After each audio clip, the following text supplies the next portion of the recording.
Olá, seja bem-vindo a mais um programa do canal Adelphos. Que bom que você está aqui com a gente, que bom que você participa dos nossos programas. Se você ainda não viu tudo que a gente faz, entra aí no nosso canal, dá uma pesquisada. Há muita coisa legal que já foi produzida pelo canal, muita gente interessante, sábia, pessoas de Deus que nós entrevistamos e tenho certeza que você vai ser muito edificado se você passear pelos nossos conteúdos. Aliás, não só faça isso, mas também se inscreva no nosso canal, que assim você nos ajuda a sempre fazer alguma coisa nova, oportuna. Clica aí no sininho para você sempre se manter atualizado. E já vou avisando, hein? O canal está monetizado e a gente faz isso justamente para qualquer coisa de valor que entrar, qualquer valor que entrar no canal, a gente direciona tudo para missões. Então vocês não se sintam incomodados aí com comerciais, essas coisas. Quando você vir alguma coisa assim, lembre-se que você está investindo no reino e essa é uma maneira bem interessante e simples e fácil de fazer isso, não é? E já que a gente está falando de missões, né, esse é o assunto de hoje, evangelização, missões no mundo pós-moderno. Nós vivemos numa época que muitos chamam de pós-cristã, uma época em que o mundo deixou para trás o cristianismo, e principalmente na Europa, onde começou o cristianismo e o protestantismo, isso tem se tornado ainda mais claro, ainda mais manifesto. Hoje nós vamos conversar com um querido irmão, amigo, pastor, o reverendo Humberto Ariza, que você já vê aí na sua tela. Obrigado, Humberto, por você ter nos atendido o nosso convite, viu, querido? Um prazer ter você aqui. E se você, Prazer é todo meu. e se você quer saber o que ele tem a ver com missões, ele já é missionário há quase 30 anos. 10 anos na Venezuela e quase 20 anos, já 17 anos na Itália, um dos campos mais difíceis. E Deus tem usado muito esse irmão porque ele foi usado, tem sido usado para ser o fundador da Igreja Presbiteriana Italiana. Veja só que privilégio e que o tamanho da responsabilidade que o nosso irmão carrega sobre si. Então ele é missionário, pastor presbiteriano, missionário da APMT, que é a Agência Presbiteriana de Missões Transculturais. Ele é casado com a Branda Lee e pai do Miqueias e do Lucas. Humberto, fala uma coisa pra gente, dá um panorama geral do que é ser missionário no continente que é o berço do protestantismo. Bom, primeiramente, saudações a todos. Que Deus abençoe todas as pessoas que vão assistir o programa ou que estão assistindo. São diversos os desafios, não? E algumas coisas que a gente demorou muito para assimilar no início. Pode parecer assim muito próximo, não, o Brasil da Itália, mas existem muitos valores que a gente vai aprendendo que culturalmente são completamente diferentes. Eu levei muito tempo para amadurecer muitas coisas aqui na Itália, e muito tempo mesmo. Então, tive grandes obstáculos. A Itália é famosa por ser conhecida aí como um cemitério de missionários. Para permanecer aqui, a pessoa precisa de muita resistência, resistência espiritual, resistência emotiva. E pensando em todos esses desafios, a primeira coisa que vem à mente quando as pessoas pensam no caso da Itália é que todo mundo aqui é católico. Não é um pensamento que as pessoas do lado externo da Itália têm, pelo fato de que o catolicismo romano tem o quartel-general deles aqui na Itália, coisa que não significa muito ou muito pouco na vida cotidiana das pessoas. Então, essas impressões elas vão desaparecendo com o tempo.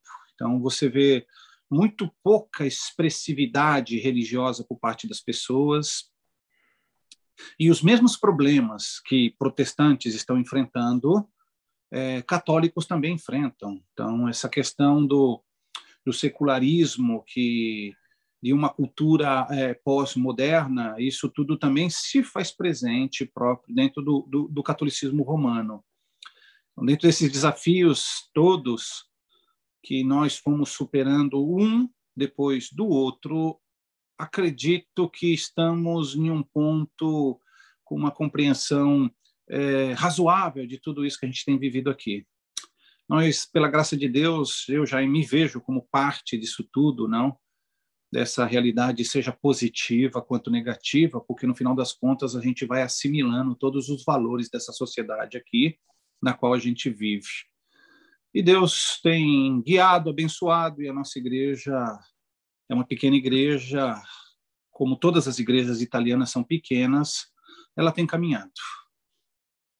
Humberto, como que é a abertura para a evangelização aí na Itália? Eu talvez perguntaria também qual que seria a melhor maneira de você evangelizar as pessoas na Itália?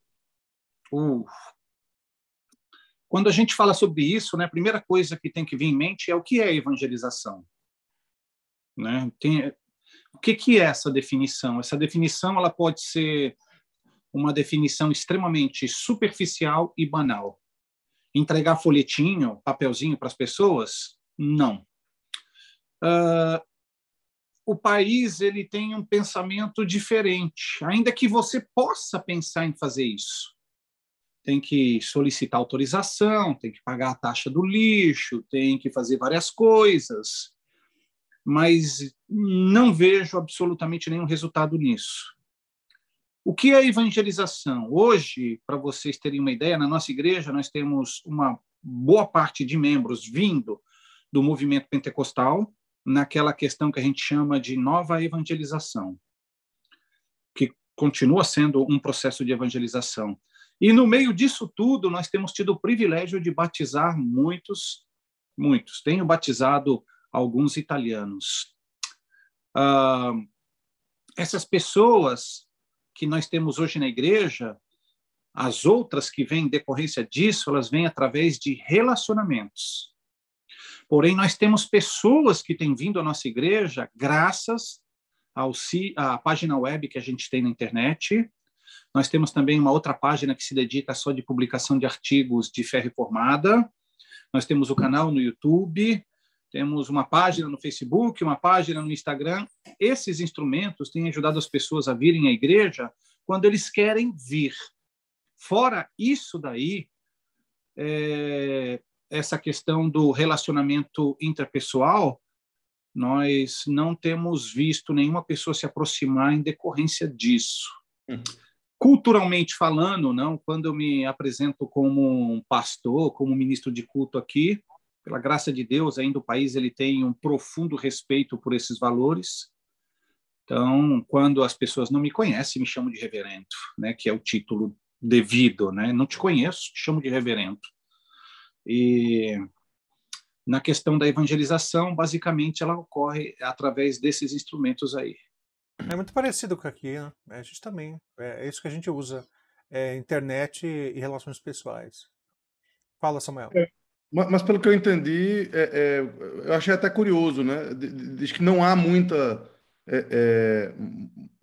efetividade na interação pessoal. As redes sociais estão sendo até mais utilizadas do que isso, né? A gente sempre investe. Eu acho que talvez essa seja a diferença aqui, Fernando, porque aqui ainda o relacionamento pessoal tem feito pessoas virem para a igreja, né? Tá bom. A gente tratou um pouco, e eu acho que o tema da live é a questão da pós-modernidade. Você tocou, eu acho que o Fernando tocou sobre a questão de muita gente dizer que a gente está num tempo pós-cristão. Por que esses nomes pós-cristão, pós-modernidade? O que é que significa? Que espírito é esse que a gente está vivendo, que a gente precisa conceituar? Ok, é uma pergunta, né? Ok. Muitas vezes a gente vê alguns artigos que é publicado lá no Brasil, não? E tem até alguns colegas aqui que trabalham na Europa que disparam alguns números, não números assim, tipo que a Itália tem 100 mil bruxos, que a Espanha tem 54% da população que é ateia, que a Tchecoslováquia, as pessoas ali é um país completamente ateu, não? E eu sempre me perguntei de onde é que essas pessoas tiram esses números. Até porque acredito eu que é extremamente exagerado tudo isso. E carece de completo e total fundamento sob todo ponto de vista. Então, ok, o que ocorre hoje na Europa não é que está tendo um crescimento, vamos assim dizer, do ateísmo clássico ou aquela forma de pensamento religioso de tentativa absoluta de rejeitar Deus. O que ocorre hoje, que eu tenho notado, é que as pessoas hoje eles estão se posicionando contra o Deus dos cristãos. Porém, essas pessoas que se posicionam contra o Deus dos cristãos, eles estão próprio imersos no paganismo, no panteísmo, no animismo. O que a gente tem visto na Europa hoje é que está tendo um retorno de tudo aquilo que ficou no passado. Como, por exemplo, hoje os vikings estão voltando com tanta força na questão religiosa dele nos países de tradição eslava. Nós temos visto aqui que o paganismo nunca abandonou a Itália, desde o período do tempo dos romanos. Então, basta que a gente converse com as pessoas para você poder ter uma ideia dos valores que aquela pessoa acredita, do que ela tem como base, e você vai entender que aquela pessoa, necessariamente, ele nunca foi aquilo que as pessoas gostam de definir um ateu. Simplesmente, ele não é de acordo com o Deus dos cristãos. Quando a gente fala tipo assim de pós-moderno ou pós-cristão, nós vemos que existe um secularismo muito forte. Eu tive conversando há algum tempo atrás com o padre principal aqui da minha cidade. Na minha cidade, a causa do catolicismo romano ter tido uma influência política, uma influência religiosa durante o período do medioevo, eles controlavam praticamente toda a Europa. Eles controlavam o registro civil, o nascimento de pessoas, eles controlavam a política, eles controlavam as leis. Com a reforma protestante, nós vimos que teve uma separação disso tudo. Hoje, o padre aqui da minha cidade principal, no meio de 20 igrejas que nós temos aqui, ele me disse que só funcionam 3. As outras ficam abertas para eventual funeral. Mas estão todas praticamente sem atividade. Então, você vê que isso é muito forte. Isso aí, Humberto, é um dos efeitos da pós-modernidade, né? Absolutamente. Porque a pós-modernidade, ela, na verdade, ela assim, é um resultado de um processo que foi desenvolvido ao longo dos séculos, porque quando a gente volta lá para o período medieval, a cosmovisão que dominava na Europa, né, era o teísmo. A ideia de que Deus criou todas as coisas, Deus governa tudo que existe, etc. Mas isso foi abandonado a partir do Renascimento, quando foi desenvolvido depois, ali na época do Iluminismo também, o chamado deísmo. Deus foi tirado desse universo, né? Foi colocado fora do universo como um sistema fechado, de causa e efeito. Né?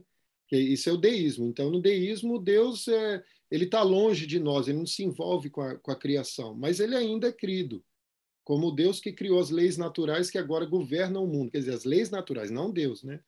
E aí depois vem o naturalismo. E no naturalismo, Deus é completamente descartado. E aí surgem as teorias evolucionistas, etc. E aí vem o niilismo e diz que nada faz sentido, é em vão qualquer estudo, não tem como você alcançar a verdade e tal. Aí vem o Nietzsche e fala, Deus está morto, e quer dizer... não tem qualquer possibilidade de qualquer relacionamento com ele. Aí vem, porque ele também não existe, né, de acordo com essa cosmovisão.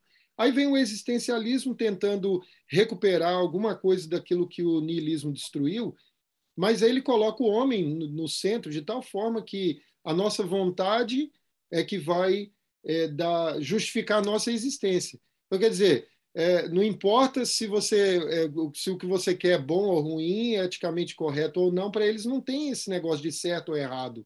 Desde que você exerceu a sua vontade, você justificou sua existência. Esse é o existencialismo do Jean-Paul Sartre. Né?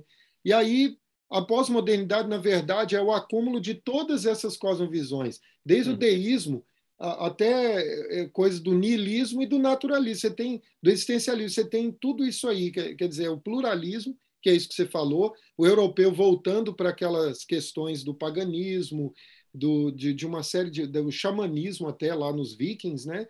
E tal. E assim, você não pode criticar isso, porque uma vez que a pessoa fez a opção dela, dentro do pluralismo, tudo está certo, tudo é válido, então você não pode criticar. Isso é um fenômeno que a gente chama de privatização da pós-modernidade. E aí vem a secularização. Quer dizer, a ênfase no aqui e no agora em detrimento do céu, do inferno, o juízo final e essas coisas todas. Quer dizer, você está no olho do furacão aí na Europa, né, em relação a essas questões, que essas cosmovisões têm sido desenvolvidas principalmente aí na Europa, Sim, né? sim, sim. Então, como é que deve ser a abordagem a pessoas nesse mundo e nesse sistema plural? Né? Como é que a gente deve se aproximar? Você, com a experiência missionária aí, como é que a gente pode quebrar o coração de pessoas que têm esse pensamento tão pluralista? A coisa mais importante que nós temos aqui, no caso na Itália, acredito em toda a Europa, é a questão dos relacionamentos interpessoais. Uma coisa que nós temos visto na nossa igreja aqui, no geral, as pessoas na Europa eles são fechados para novas relações, no sentido de conhecer novas pessoas. Então, o relacionamento pessoal é importante. E outra coisa importante também é que você seja exemplo daquilo que você acredita, que você viva coerentemente com aquilo que você crê. Isso é fundamental para eles. Uhum. Então, vou contar para vocês uma história muito interessante. Foi mais de uma que teve aqui na nossa igreja. Mas eu batizei um casal aqui. Ela é uma brasileira que vive aqui muito tempo. E ele veio junto com ela. Eu batizei o casal. Mas ele me disse que ele foi batizado por amor à esposa dele. Por amor à esposa dele. Ele acreditava naquilo que acreditava a esposa dele.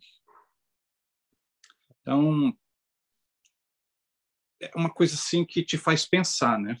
Poxa, ele era alheio a todo esse linguajar de novo nascimento e todas essas coisas, mesmo depois de todo o discipulado. Mas hoje ele é um membro da igreja. Aconteceu o novo nascimento. Ele veio por amor à esposa e depois mudou a percepção dele dessa realidade. Mas as pessoas aqui são muito racionais em todos os sentidos. Nós temos aqui uma preocupação muito grande em estabelecer relações pessoais únicas, profundas. Ainda hoje, na Itália, tipo assim, para você poder fazer alguns negócios aqui, eles querem saber se você é amigo de alguém. As pessoas aqui querem ter um ponto de segurança. Uma referência, né? Sim, é uma referência. É meio tribal, às vezes, se você for parar para pensar nisso, não? Tipo, teve um casal da nossa igreja que alugou uma casa e a proprietária me ligou, perguntando se eles realmente eram membros da igreja. Uma pessoa que nunca teve relação nenhuma com religião nenhuma. Então, aí vocês veem que tem todo esse aparato por trás. Ainda que eles vivam em um contexto completamente separado, eles enxergam que dentro da igreja existem valores que são, podemos assim dizer, superiores. Humberto, bom, você obviamente é fluente em italiano, né? Tem pregado em italiano, de vez em quando eu abro aqui no YouTube uma pregação sua para assistir, embora não entenda nada. Mas é porque é bonito, né? Eu acho lindo o italiano, cara. Acho que se eu pudesse escolher uma língua para aprender como hobby, seria italiano. Eu acho que o italiano está sempre brigando quando está falando. Fala o bicho. Mas assim, é normal. Você passou 10 anos na Venezuela. Né? Aí você e sua família, todo mundo estava. Né, seus filhos praticamente eram mais venezuelanos do que brasileiros quando voltaram da Venezuela, né? Eram pequenos, sim. Então falava espanhol fluentemente, coisa e tal. Aí vocês foram para um país de uma língua, obviamente uma língua romântica também, mas completamente diferente, né? Quanto tempo demorou para você se sentir aculturado, né? Quanto tempo demorou para você se sentir parte da Itália? Como que foi esse processo na família, aprendizado da língua e o desenvolvimento do ministério? Compartilha isso com a gente, que eu acho que é legal, né? Pra gente né, ter essa noção menos romântica do missionário, né? Porque o pessoal acha que missões é lindo, ainda mais na Europa, porque você ganha em euro. Então, conta esse outro lado pra gente. No meu caso, eu ganho em real, né? Esse é o problema, né? Bom, as maiores dificuldades que a gente teve aqui foram eu e a Branda. Os meninos chegaram e mergulharam de cabeça, se adaptaram muito bem. Os nossos filhos, eles são italianos completamente. Então, a gente não tem nenhuma dúvida disso aqui em casa. A língua que a gente conversa em casa é o português, mas nós sabemos, eu e a minha esposa, que os meninos aqui são 2 italianos na forma de pensamento. Eles falam perfeito, sem nenhuma forma de acento, pensam também como eles, o raciocínio como eles e todas as demais coisas, e não acredito que, no caso, já me perguntaram se eles pensariam em ir para o Brasil, não acredito que isso jamais possa ocorrer, não. Seria uma coisa muito remota no caso dos meninos. Então, os filhos, eles se adaptam muito rápido. A última preocupação que uma pessoa deve ter quando vem para o campo missionário é em relação aos filhos, não? Óbvio, depende da idade. Tivemos caso aqui de missionários que vieram com filhos adolescentes que não se adaptaram e eles tiveram, então, que voltar para trás. A nossa dificuldade muito grande no início, eu tive muitas dificuldades, eu pensei em desistir milhares de vezes. Então, vivi várias crises. Acredito que uma pior que a outra. E demorou muito tempo. O começo aqui foi muito difícil. Quando nós vivemos os 10 anos na Venezuela, eu trabalhava com igrejas venezuelanas, então nós estabelecemos igrejas venezuelanas. Essas igrejas ainda existem, estão na Venezuela. Eu mantenho contato com essas pessoas que estão ali ainda. E que é uma coisa você falar que você plantou uma igreja, outra coisa é você falar onde é que está essa igreja, né? Então, chegando aqui, o que ocorreu? Nós tínhamos que dar continuidade a um trabalho de um outro pastor que teve problemas familiares e retornou ao Brasil. Era um grupo de brasileiros. Então, isso foi muito difícil para mim, não? Uma cidade como a cidade de Torino. A cidade de Torino deve ter ainda 1 milhão de habitantes. Tinha 16 igrejas brasileiras na cidade de Torino. Eu tive, todos os anos que eu estive em Torino, uma luta muito grande com a minha consciência em relação a tudo isso. Então, isso me trouxe muita dificuldade. O que ocorreu? Veio uma crise, depois de 4 anos que a gente estava ali. Os brasileiros, quando tem uma crise na nação, eles voltam para o seu país de origem. Eu, então, entendi que era o momento da gente procurar começar uma igreja completamente de língua italiana e, orando, nós nos transferimos para a cidade de Milão por 1 ano.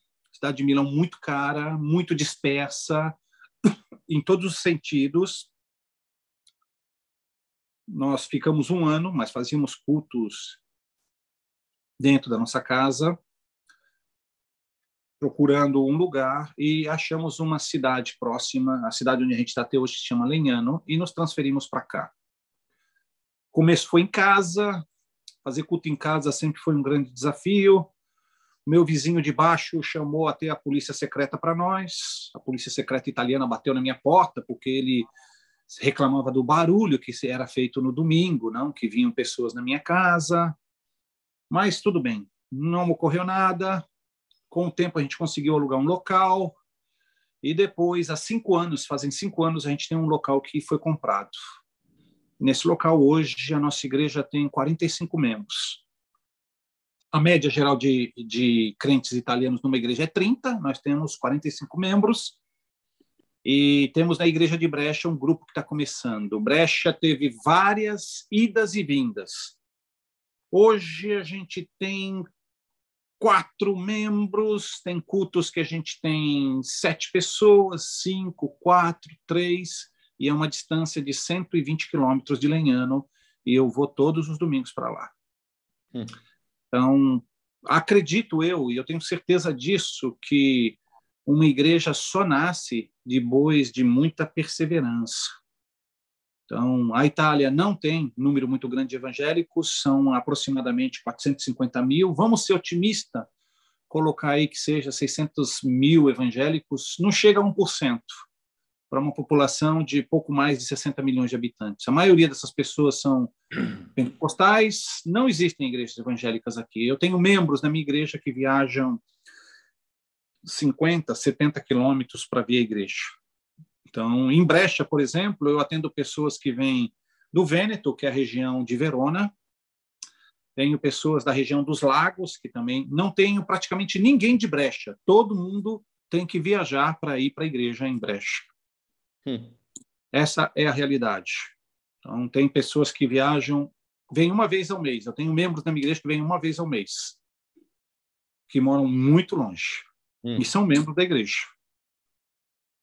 Mas o que a gente pode fazer? Que coisa, hein? Ô, Humberto, com certeza muitas pessoas que estão acompanhando o nosso programa hoje estão buscando informações e alternativas de como compartilhar o evangelho com as pessoas, né? O que você diria para elas assim, em relação aos pontos básicos, fundamentais da mensagem do evangelho que não podem ser esquecidos quando a gente vai transmitir o evangelho a alguém? O que você diria para essas pessoas? O que eu posso dizer para as pessoas, todos os domingos que eu estou pregando na minha igreja, no caso ali da Itália, eu tenho aquela preocupação de que Cristo possa ser conhecido, que a pessoa possa ter de verdade um encontro salvador com Jesus e que esse Cristo ele tem poder de mudar a vida dessa pessoa.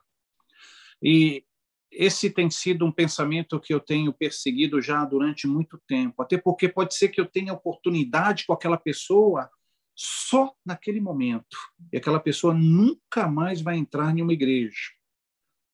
Primeira coisa, se uma pessoa tem interesse de comunicar a Cristo a outras pessoas, é a amizade.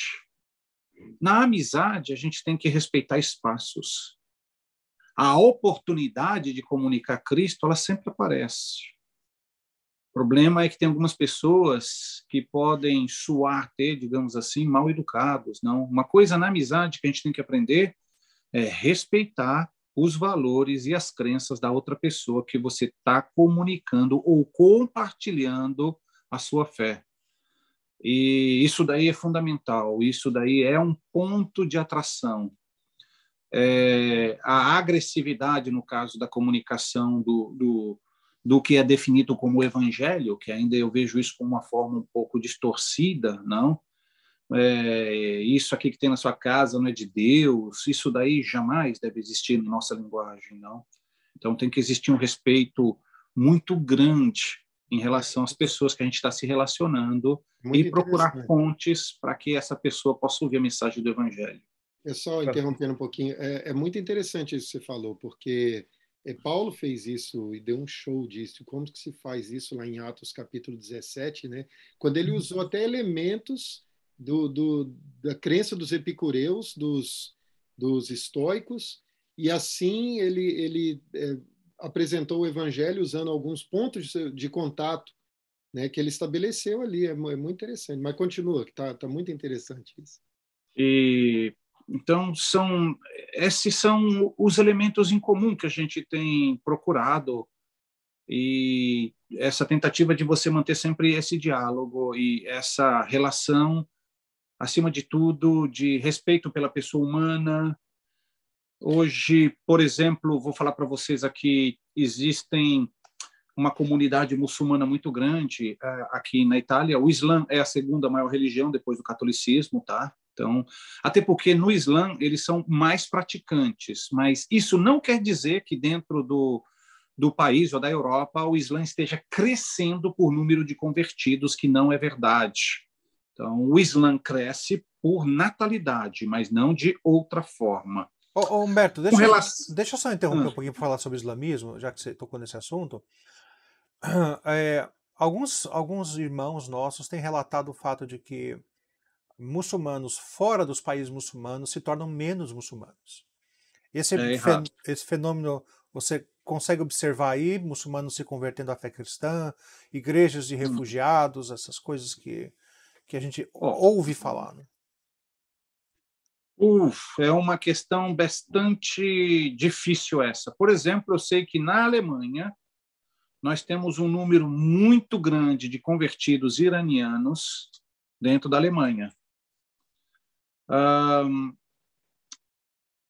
Eu penso o contrário. Penso que muitos muçulmanos, que vamos assim definir se é que existe muçulmano liberal, acredito que não, muçulmano sempre vai ser muçulmano.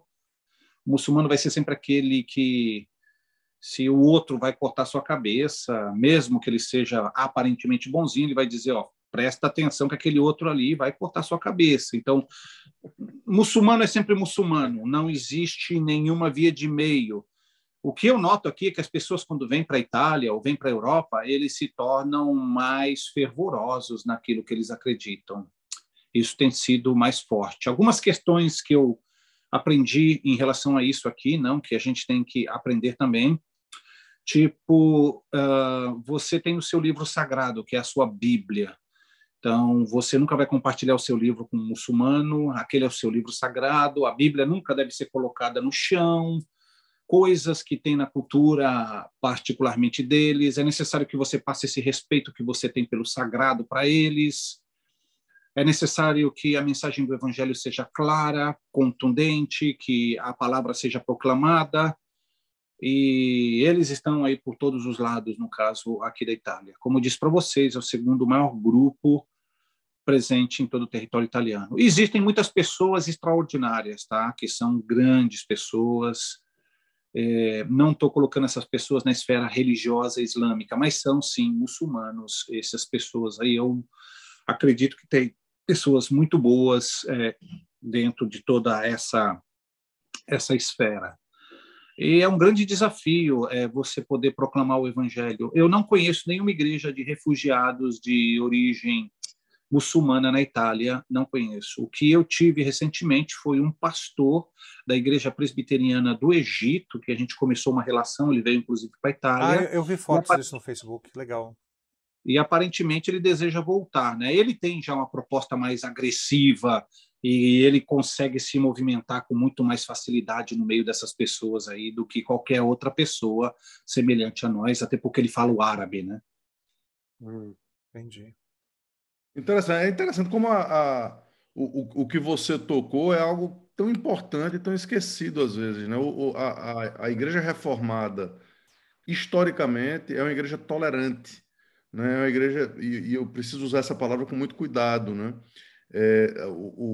A tolerância religiosa, por exemplo, eu sou do Recife e os judeus só encontraram guarida no mundo naquela época debaixo de Maurício Nassau, debaixo de um reformado que disse, não, aqui vocês vão ter, vão poder desenvolver a cultura de vocês. Muito embora ele não se furtasse, quando necessário ou quando possível, de pregar o evangelho e de tentar mudar e de tentar transformar a fé daquelas pessoas, né? Então, É a mesma coisa que nos Estados Unidos, né, Samuel? Porque se a gente for pensar, o puritanismo era a esmagadora maioria, né, o protestantismo na fundação desse país, mas, no entanto, quando eles foram fazer uma constituição, não fizeram ela tornando o país um país protestante, mas sim assegurando liberdade de culto para todo mundo, né? exatamente, exatamente. Então, é extremamente importante a gente entender isso, porque eu acredito, e que talvez você possa desenvolver um pouquinho mais isso, Humberto, que nas discussões teológicas hoje, né, as pessoas estão muito mais interessadas no debate em si do que nos corações que precisam ser ganhos para o nosso Salvador, né? Eu queria trazer um pouco a conversa para a questão da evangelização em si. Traga um pouco de noção, Humberto, de se é mais. A gente ouve muito. Charles falou de Paulo em Atenas e tal. A evangelização no Novo Testamento, como é que ela pode auxiliar a gente hoje? É mais difícil hoje do que naquela época. Os apóstolos tinham que lidar com algumas coisas que nós não temos mais. Qual é a sua experiência aí? Bom, acredito que a nossa situação hoje, nós estamos falando do mundo ocidental, O mundo ocidental é plasmado por todos esses valores que nós acreditamos, entre eles o cristianismo, o judaísmo, a filosofia grega, romana. Nós somos fruto de toda essa série de pensamentos. Culturalmente, nós temos essa noção de certo e errado em relação a todos esses valores. Tenho na minha opinião, plenamente a certeza que no mundo ocidental, tudo isso daí, ele joga ao nosso favor e ao nosso desfavor, não? A Igreja do Novo Testamento, ela vivia num contexto onde tinha um elemento muito importante, que era a perseguição. Era uma pequena minoria que estava nascendo. Hoje o cristianismo está vivendo, no caso, uma situação completamente inversa, com exceção de alguns países, no caso europeus, como a Polônia, a Hungria, onde estão tendo políticas já voltadas para que esses valores eles sejam mantidos, ou a própria Rússia também, continuados, não? Onde eles estão dando uma resposta já a todo esse mundo ocidental que está entrando aí, no caso, em uma janela de experimento social, não? De eliminar conceitos como família e uma série de outros elementos. Nós estamos notando tudo isso, tem vindo à tona nessa tentativa de quebrar todos esses valores e essa herança que nós temos. Nesse contexto que nós vivemos hoje, é mais fácil. Agora, as pessoas que estão vendo a gente, brasileiros, eles têm uma noção de liberdade. Não? A liberdade para o brasileiro é uma coisa, a liberdade para o italiano é outra, a liberdade para o americano é outra. Cada país tem a sua noção de liberdade. Então, o que, de repente, é liberdade para o brasileiro não é liberdade aqui. Aqui, eu confesso para vocês que eu tenho muita dificuldade de ver até mesmo casais heterossexuais trocando beijos assim na rua, em público. Quem dirá outras tendências, não? Então, é uma cultura, uma nação que, querendo ou não, eu tenho plena certeza que o italiano, o europeu em geral, eles são conservadores, eles são recatados, eles preferem que muitas coisas sejam feitas de outra forma. Em relação à evangelização,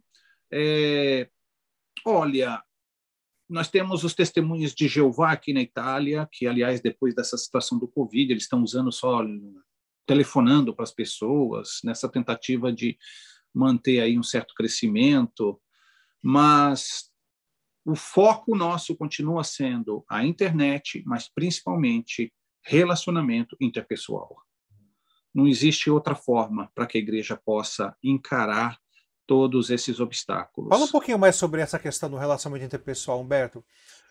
Você estimula os membros da igreja a fazer novas amizades, a aprofundar amizades já existentes? Que mecanismos você ensina seus membros a fazerem, a desenvolverem para chegar a esse objetivo? Nós temos hoje, na nossa igreja, tem um grupo de mulheres. Aliás, o grupo de mulheres funciona muito bem, melhor do que o grupo de homens, não? Isso é toda a parte do mundo, também... isso. Sim. Aliás, estava conversando ontem com um irmão da igreja, um casal que chegou do sul da Itália, não? Pensando nessa coisa aí de reunir os homens, não? E veio sugestões assim. Ele disse: vamos num pub lá tomar cerveja, ler a Bíblia e orar, né? Vamos, sei lá, se inscrever no clube de tiro e falar de Bíblia e dar tiro.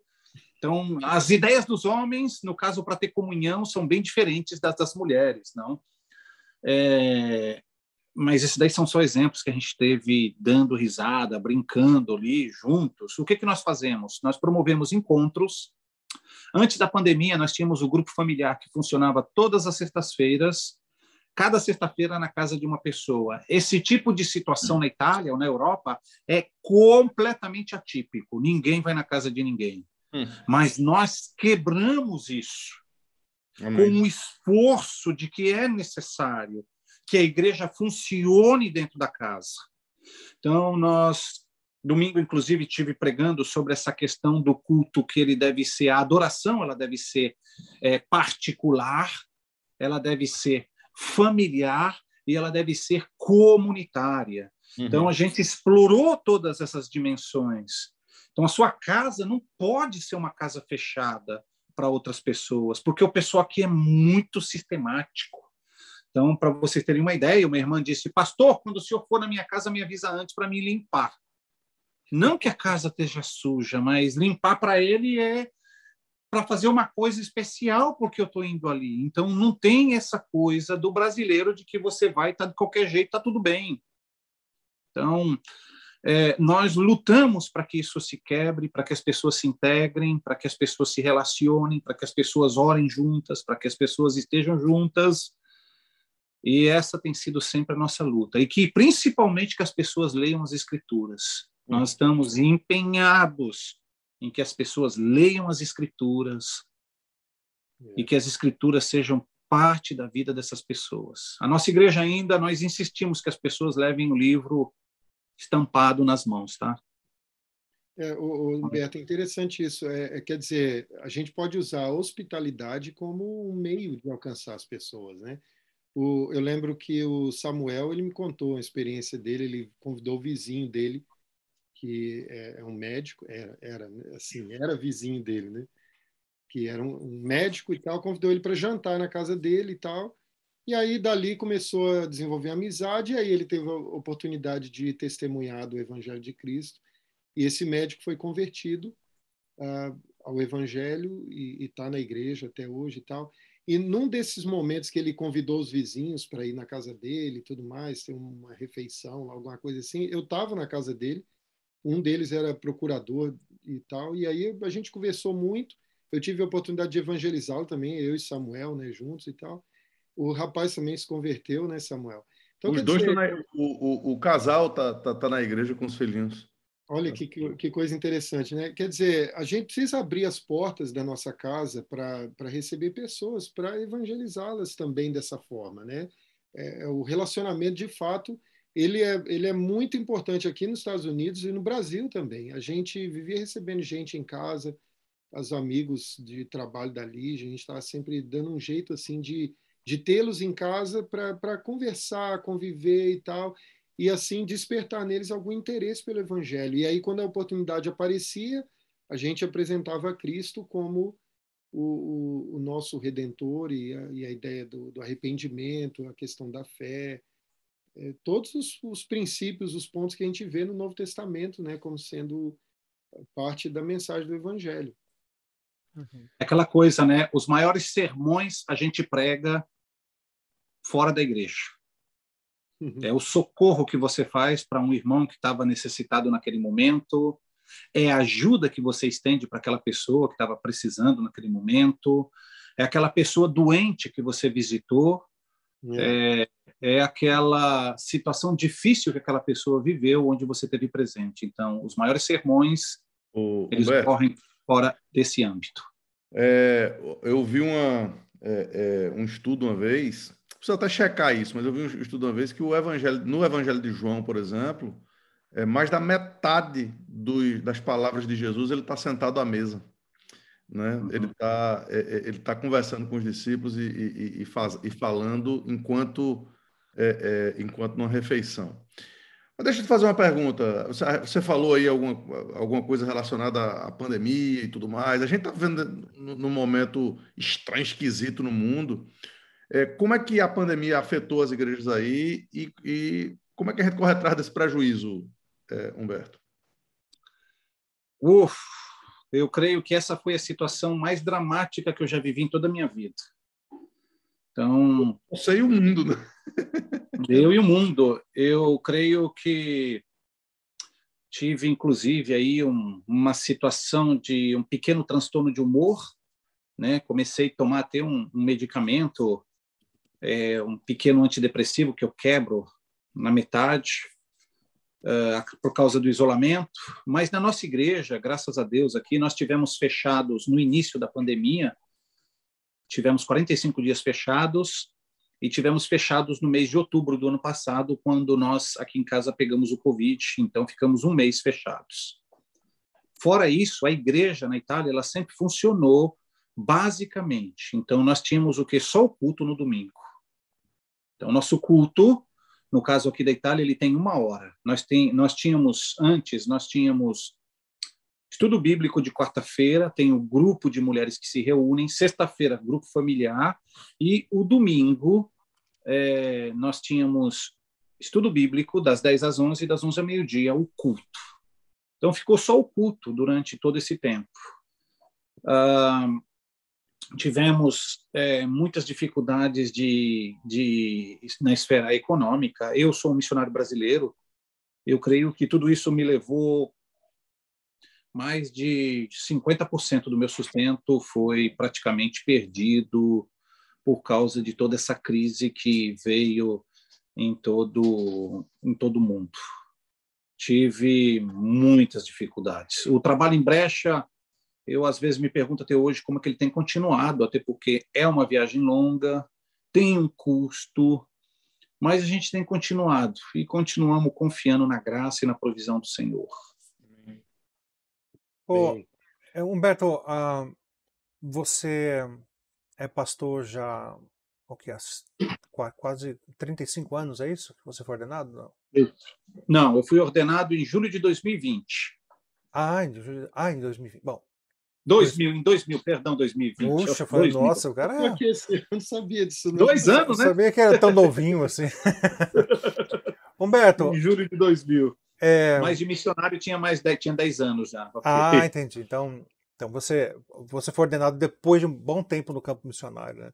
Isso. Mas a sua trajetória na fé reformada, como que foi esse seu... Porque quando eu conheci você não era tão reformado quanto você é hoje. Ou você já... Não é. Eu me lembro do Humberto lá na minha casa, lá em Belo Horizonte, e aí eu... Era do Reteté. Eu lembro dele falando assim, não era do Reteté, não. Eu sou adepto do movimento Igreja Emergente. Hoje a cabeça dele é outra. Eu me lembro Fala aí um pouco sobre isso. Eu me lembro de visitar o Humberto na casa dele lá no Brás, e eu me lembro que a Branda ali fez cachapa. Que delícia, como eu amo cachapa. Venezuelana, isso. Então, como que foi abraçar a fé reformada como um todo e quais as mudanças que isso trouxeram na sua concepção de igreja e de evangelização? Na verdade, eu fui fazendo um caminho... Foi um caminho muito longo em toda a minha vida, não? Eu, dentro do presbiterianismo, o nosso presbiterianismo, infelizmente, no Brasil, ele é bastante homogêneo. Então, isso não ajudou muito, no caso, dentro próprio da minha caminhada. Não no início, mas amadureceu muito depois. Eu passei de defender aquela ideia de igreja emergente, de igrejas contemporâneas, de ter aquela preocupação em que a igreja, de repente, fosse um lugar, um instrumento aceitável para as pessoas. E o que ocorreu comigo? Que isso começou a criar um conflito confissional na minha própria vida, não? Uma incompatibilidade. Ou você abraça isso, ou você abraça aquilo. Ou você é um ministro, de fato, presbiteriano, confessional reformado, ou você é qualquer outra coisa menos isso. Eu fiz o caminho de amadurecimento de forma mais clara, mais forte, quando eu vim para a Itália, eu confesso para vocês. Então, aqui, eu me vi em um contexto de uma nação que tem valores tradicionais muito bem definidos. As pessoas aqui gostam de preto no branco, vamos assim dizer, claras. Demorou um tempo para que isso amadurecesse. Hoje a nossa igreja tem todos os membros que tem. No começo eu ainda ficava tentando fazer aquela coisa de receber qualquer tipo de pessoa na igreja. Isso me trouxe muitos problemas no início aqui, sem deixar as coisas muito claras naquilo que nós somos, naquilo que nós acreditamos. E com a convivência que eu tive aqui com outros pastores europeus aqui, e vendo como as coisas são definidas, eu caminhei cada vez mais completamente em direção ao caminho da confessionalidade. Nós aqui hoje Por exemplo, vou compartilhar com vocês, qualquer pessoa que deseja ser membro da nossa igreja hoje, ele tem que assinar um documento, e dentro desse documento ele tem que estar de acordo com os padrões de fé nosso, Confissão de Fé de Westminster, Catequismo Maior e Menor. Nesse documento nós colocamos claramente que nós somos cessacionistas em relação a dons espirituais. Nesse documento nós colocamos também a forma que nós usamos para a manutenção da igreja. Está tudo escrito ali naquele documento. Você quer se tornar membro da nossa igreja, é uma cópia da carteira de identidade e você assina esse documento. Você pode discordar da gente de qualquer coisa, menos disso que nós somos como igreja. Isso é interessante, você está falando. Muitas igrejas aqui nos Estados Unidos fazem isso. Eles chamam o pacto da igreja, né? O pacto dos membros. Isso. Então, todo mundo aqui assina. Dessa forma, então, uma pessoa que não é presbiteriano, eu não vou ter na minha igreja. Ele mesmo vou ter menos problema. Eu vou ter menos problema. Até porque, segundo os pastores que estão aqui na Europa, inclusive pastores alemães, que já me falaram que o que conta é o credo apostólico. Então, se você tem uma pessoa que é contra os princípios da sua igreja, ela não está dentro do credo apostólico da igreja. Ela não confessa a mesma fé, não é parte da mesma irmandade. Então, tudo isso foi amadurecendo. Eu creio que esse caminho inverso já faz mais de 10 anos que eu tenho percorrido ele, e ele só tem se amadurecido a cada dia. Hoje, na igreja, eu uso o colarinho clerical aos domingos, porque os italianos gostam de uniforme, vou dizer para vocês. Para os italianos aqui isso é bom, eles sentem que a igreja é séria, que as pessoas se respeitam, e o tratamento é outro. Então, eu ouço só coisas muito positivas em relação a tudo isso. Fora o fato que isso daí foi criado por um pastor presbiteriano, não? Então, eu uso esse instrumento. O meu vizinho, inclusive, um dia eu voltei para casa aqui no domingo passado, ele falou, rapaz, que bom, a primeira vez que eu vejo você de uniforme. Estava com um colarinho clerical, não? Ok, tá vendo? Então, em Brecha, a mesma coisa, os irmãos italianos ali, eu gostei dessa igreja, que já vi que é sério, porque não tem brincadeira, digamos assim. Então, tudo isso foi trazendo alguns elementos mais. Em relação, tipo, batizar crianças aqui na nossa igreja, se um dos pais não é crente, é necessário que essa pessoa dê uma autorização por escrita e uma cópia da carteira de identidade. Aliás, isso na Europa não se faz. Não se batiza nenhum menor de idade sem autorização expressa, no caso, se a família é separada da parte separada. Para evitar situações judiciais em tribunais aqui, que já tiveram várias. Que coisa. Tipo, que a mulher não convidou o ex-marido para o batismo do filho. Isso dá muito problema aqui. Então, as duas partes, mesmo que um não seja parte da igreja, ele tem que ser convidado, ele tem que assinar um documento e tem que estar de acordo. Coisas que vocês aí têm que se preparar, que essa é a tendência do mundo hoje. É impressionante a gente perceber assim, a forma que você fala em relação à cultura italiana e à aceitação de algumas coisas e não aceitação de outras.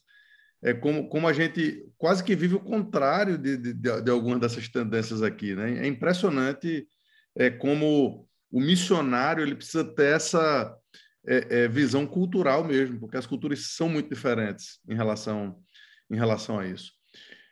Mas, Humberto, eu não querendo tomar o papel de Fernando aí, eu queria saber como é que a gente podia se engajar, como é que igrejas e pessoas poderiam se engajar no auxílio ao seu trabalho aí. Essa era a próxima pergunta mesmo. Bom que você fez. Desculpa, Fernando. Imagina, estamos aqui para isso. Queria aproveitar essa oportunidade para dizer para vocês que nós estamos com um projeto novo agora aí. Inclusive, vocês podem participar ativamente. Nós estamos querendo criar na Itália uma forma de um seminário reformado online. Um seminário reformado confissional. Então, só reformado não quer dizer nada, não. Reformado confissional. Nós temos já um projeto, eu vou encaminhar para vocês ele em breve, e a gente vai encaminhar para vocês em inglês. Então, nossa ideia é que nós tenhamos professores, esses professores vão dar essas aulas que vão ser todas gravadas, obviamente, de 20 a 50 minutos ou 1 hora no máximo. Nós queremos lançar todo esse curso aqui na Itália, que as pessoas têm pedido muito, cursos de formações confessionais. Então, essa daí vai ser um novo passo da nossa igreja. Então, a gente vai estar expandindo aquilo que nós acreditamos de uma forma mais difusa, geral. E a gente crê que vocês podem ser parte ativa disso tudo como professores. Depois eu vou mandar toda a lista de matérias que a gente está querendo explorar e aceitamos até, no caso, sugestões. Obviamente que tudo isso aí vai ser para a glória de Deus, né? Nós não temos, quem sabe, tendo recursos, pode ter até algum retorno, não?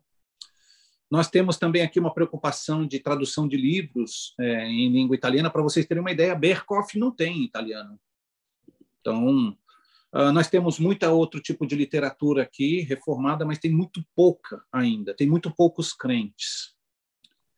Em relação à igreja, né, nós temos projetos de expansão da igreja aqui. Seria fantástico se nós tivéssemos parceiros que pudessem atender, no caso aí, o custo ministerial. Então, o custo ministerial aqui é alto. Eu, nos últimos 3 meses que eu fui para a Brecha, paguei 280 euros de pedágio. Então, para mim, Nossa. é alto. O pedágio aqui custa. A estrada é Perfeito. uma maravilha, mas custa. Aliás, os brasileiros têm que aprender isso. Você quer coisa boa, você vai pagar por ela. Então, não existe nada bom que não custe. Aqui na Europa, tudo custa. Então, nós temos o local de culto em Brecha, um local que é subdividido com uma igreja ucraniana. O nosso sonho seria que a gente conseguisse ter um local. Precisaríamos de um parceiro, de uma igreja que tivesse por trás disso. Não temos. E eu não tenho mais condição de atender todas as demandas por causa das minhas perdas econômicas. Do ponto de vista pessoal, eu tenho minhas necessidades pessoais também aqui para serem supridas. As pessoas, no caso, podem se envolver com a nossa igreja, no caso, seja por PayPal, por transferência, da mesma forma comigo, não seja pelo Brasil, por onde for, pelos Estados Unidos ou por qualquer outro canto. Eu tenho plena certeza que o envio de recursos ele Sempre pode ser bem-vindo, feito. né? Eu vou fazer o seguinte, independente então, do que Humberto. Acabando aqui a nossa live, você manda para mim todas as formas de contribuição possíveis que eu vou deixar na descrição do vídeo. Aí aqueles que forem assistir, aqueles que estiverem assistindo, se sentir aí tocado, quiser participar do Ministério de Expansão do Evangelho na Itália com o pastor Humberto, você pode fazer essa contribuição. Não, Tá inclusive bem. pode fazer contribuição online aí Sim. no próprio programa. Existe uma opção no YouTube, você pode fazer sua contribuição ali. Eu mesmo já testei isso aí, já contribuí. Isso aí funciona no Superchat quando está a transmissão ao vivo. Isso não fica ativado quando o programa é gravado, Charles. Ah, entendi. Então é só enquanto... Isso, exatamente. Então, quem está nos assistindo quiser contribuir, olha aqui na descrição do vídeo e escolha uma das ferramentas de contribuição e faça isso. Participa do ministério do pastor Humberto, que na verdade é o ministério de Cristo, né, de expansão do Evangelho. Querido, foi um prazer muito grande conversar com você, uma conversa assim, como vou dizer, muito impactante, sabe, de ver a realidade do irmão aí e ver como Deus está te usando, né? Quando você estava falando, eu estava lembrando da multiforme ação de Deus, né? De que há lugares como, por exemplo, em Éfeso e Corinto, em que Paulo ficou ali anos plantando igreja, né? E principalmente em Corinto, né? Uma realidade muito difícil, uma igreja muito complicada. Mesmo ele estando ali, escrevendo 4 cartas, pelo menos, que a gente sabe, as coisas foram difíceis, né?